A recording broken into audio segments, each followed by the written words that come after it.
Week 2,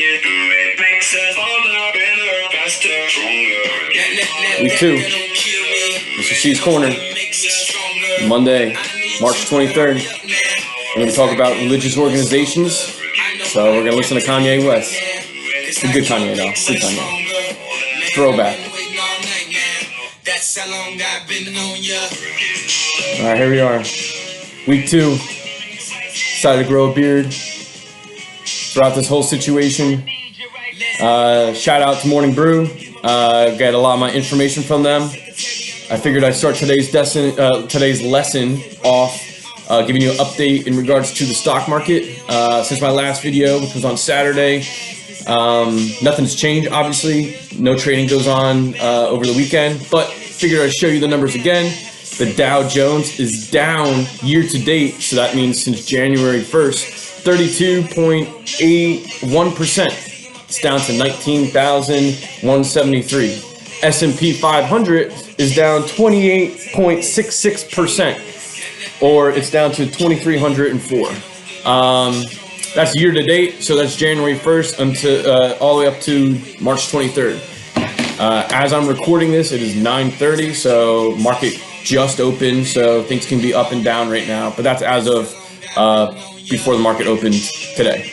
If you do want me to continue talking about stocks, maybe individual stocks, whatever you want, put it below, and I'll do that for you.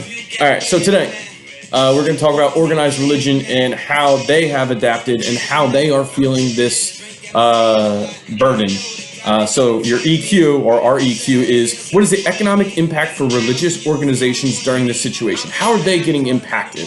We're going to look at the micro level or the individual, and we're going to be looking at disposable and discretionary income very briefly. If you don't know what that is, check out the episode from Saturday. And we're going to talk about those people's personal budgets and how it's affecting these organized religions.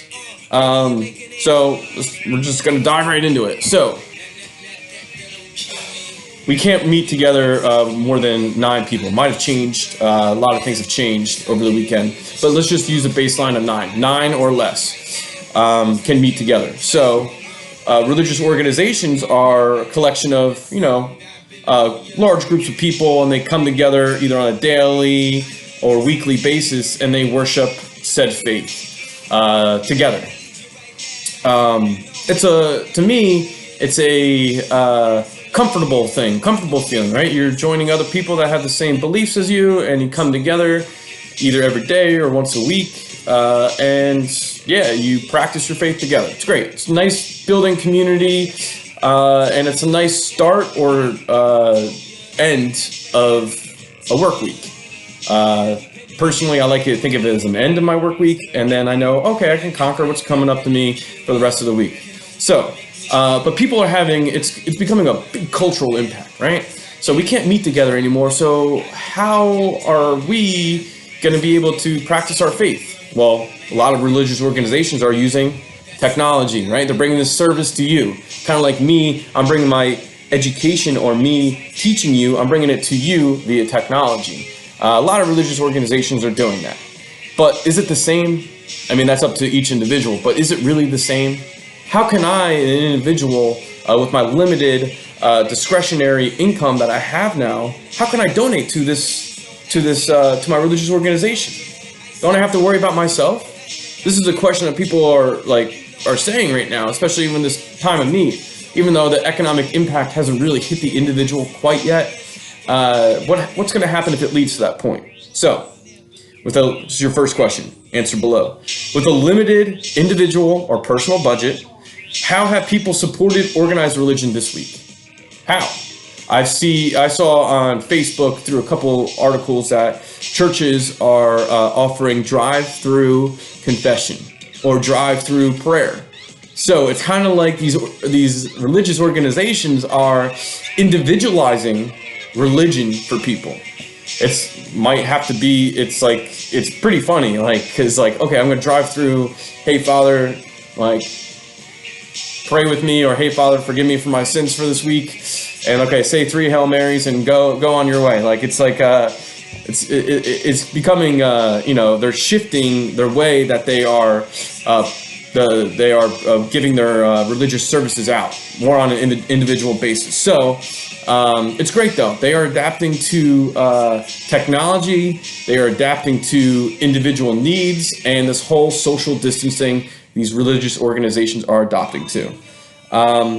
So with that point made, what about the people that don't have technology, that don't have internet? How are they going to be practicing their faith? What about the old lady that you see at your service every week? Well, she doesn't drive. How's she going to be able to go through and get her individual prayer session done? Pretty tough question. And unfortunately, there's not an answer right now, but hoping there's going to be an answer soon. So let's talk about people's incomes, right? So these religious organizations, they get supported financially from the people that go to church or go to these services every week. People that go, for the most part, they donate X amount of dollars up to them every week to support their religious organization, right? So if we're not meeting face to face or as a community together, how can we donate?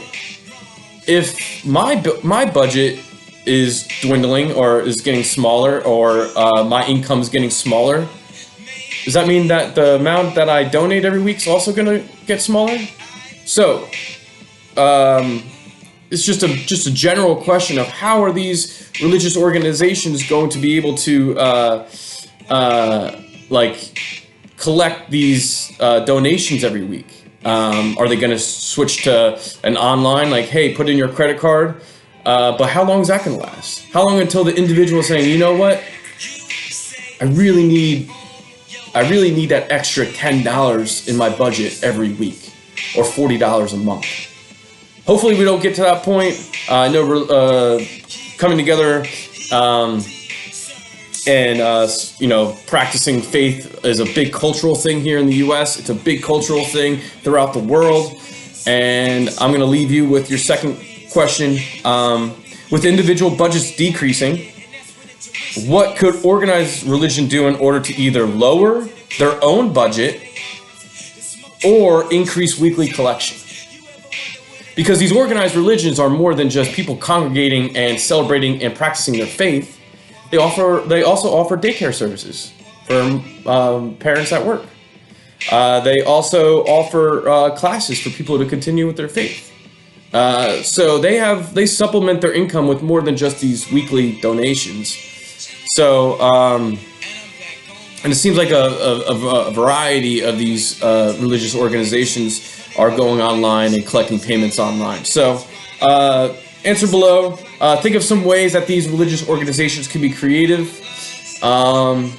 Yeah, and that is basically today's episode. How these religious organizations are going to be impacted by these large or by these individuals not going to be able to potentially donate weekly. So that in mind, I'm going to kick you off with Kanye. One more power, because we have the power to get through this. And tomorrow we are going to be talking about how this has impacted the different countries that we don't really hear about, and some of the new stuff that is happening here in the U.S., such as in California, New Jersey, and New York. Stay tuned tomorrow. I'll be here. Let me know your thoughts. Comments below. See you out.